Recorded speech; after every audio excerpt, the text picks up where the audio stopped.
Welcome to Third Eye on the Prize. This is the second episode in our series, 4 Doorways to Presence. Each episode explores a different way we naturally return to presence. Today's doorway is embodiment. The body can be a powerful doorway to being more present. Everybody gets this in a general sense, not so much in the head, more in the body. But how do we really do that? There are certain kinds of people who show us this very clearly. Dancers. They're trained to use their body as an instrument. Also actors. Good actors use their whole body. Actors who perhaps aren't so great may just be saying lines, but the really great ones fully embody their character. I remember seeing James Earl Jones on Broadway years ago in August Wilson's great play, Fences.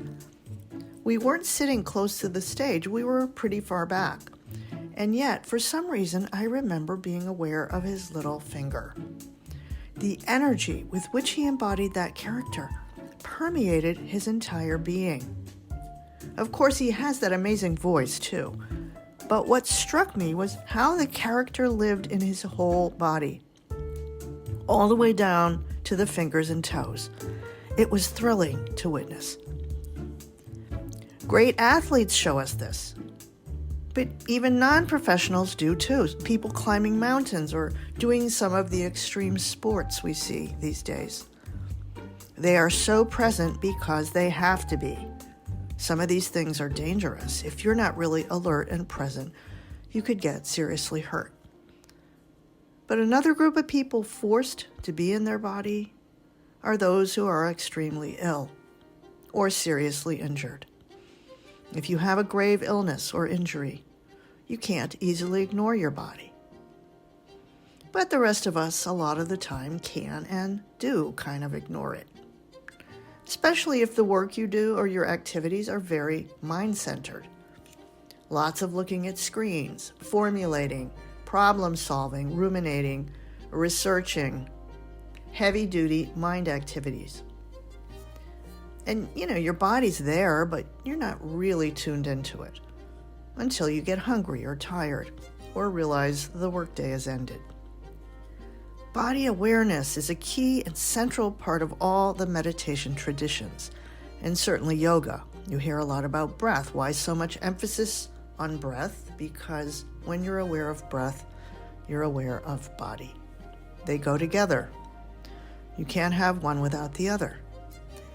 So it kind of snaps you out of that mind-centric state. And that's the whole point of it, right? But another thing you can meditate on are feeling sensations in your body. You don't have to be a trained dancer or actor or athlete to tune into your own body and receive the wisdom and guidance it's naturally designed to give you. I meditate every morning. And when I get out of bed, there's stiffness, partly due to my age, often in the hip.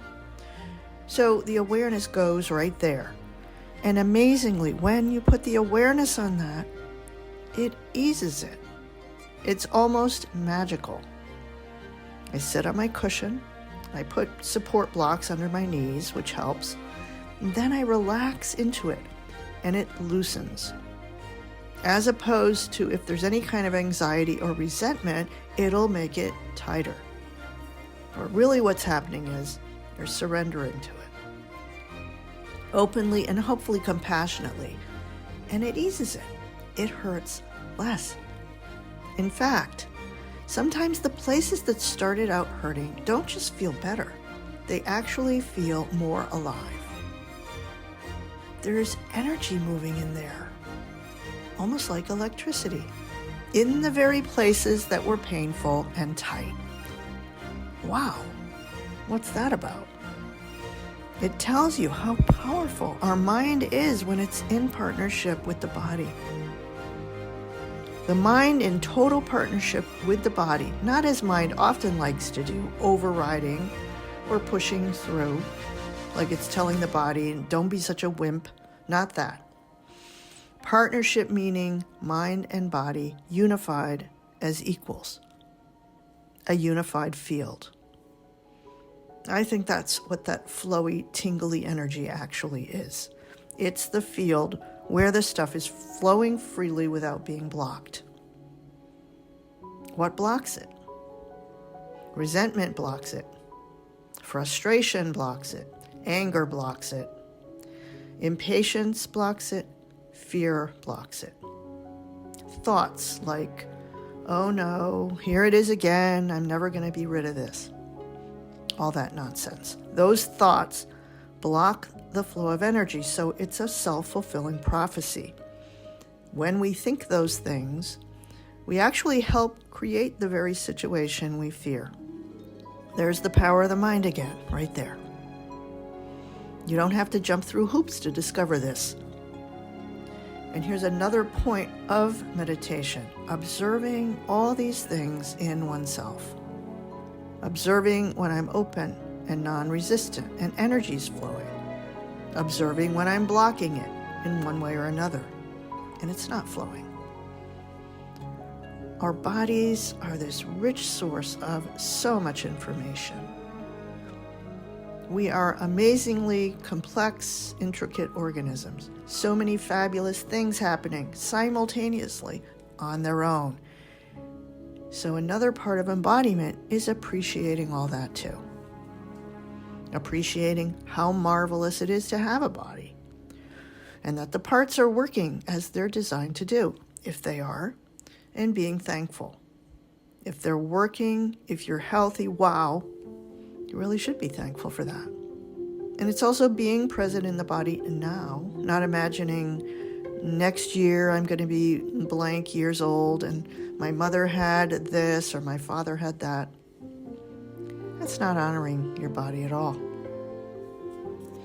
In many spiritual traditions, the body is referred to as a temple. And we hear that and think, oh, it means we should take good care of our body. That's true. But think about what a temple actually is. And you can replace temple with other terms: church, synagogue, mosque, cathedral. They're places that some people go to experience something beyond the physical. It's a little paradoxical, isn't it? Be in your physical body and go beyond it.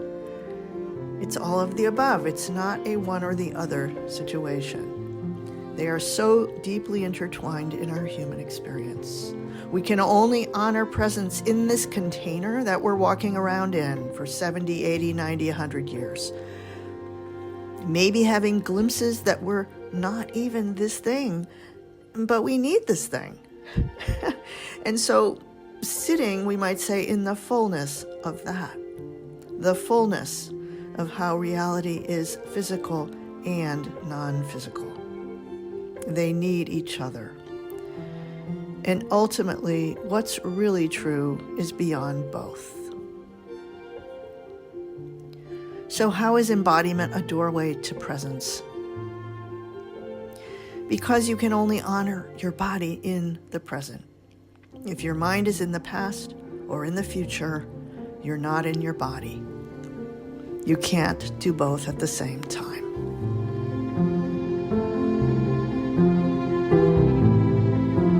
Thanks for listening. Until next time, keep your third eye on the prize and remember, truth is beyond belief.